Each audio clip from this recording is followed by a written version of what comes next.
ایک دفعہ ایک ملک کا بادشاہ بیمار ہو گیا۔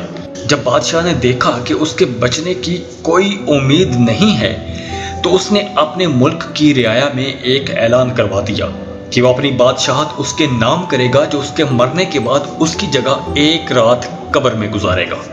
سب لوگ بہت خوف زدہ ہو گئے اور کوئی بھی یہ کام کرنے کو تیار نہیں تھا۔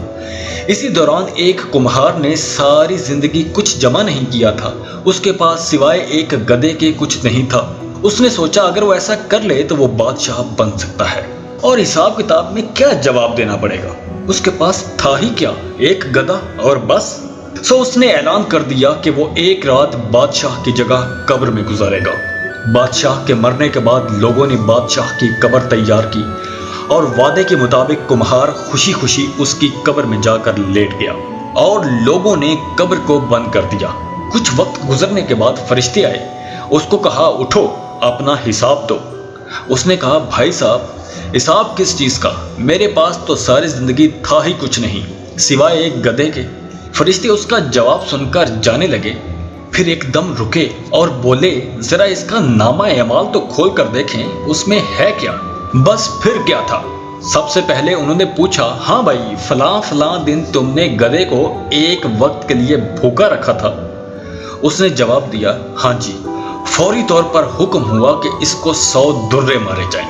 سو اس کی خوب دھنائی شروع ہو گئی۔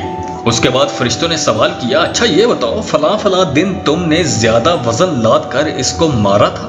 اس نے کہا ہاں۔ پھر حکم ہوا کہ اس کو 100 درے مارے جائیں۔ پھر مار پڑنا شروع ہو گئی، غرض کے صبح تک اس کو مار پڑتی رہی۔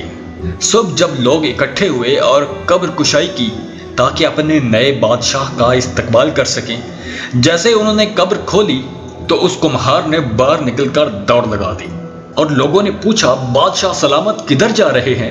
تو اس نے جواب دیا او بھائیو پوری رات میں ایک گدھے کا حساب نہیں دے سکا تو پورے ملک اور پوری رعایا کا حساب کون دیتا پھرے گا۔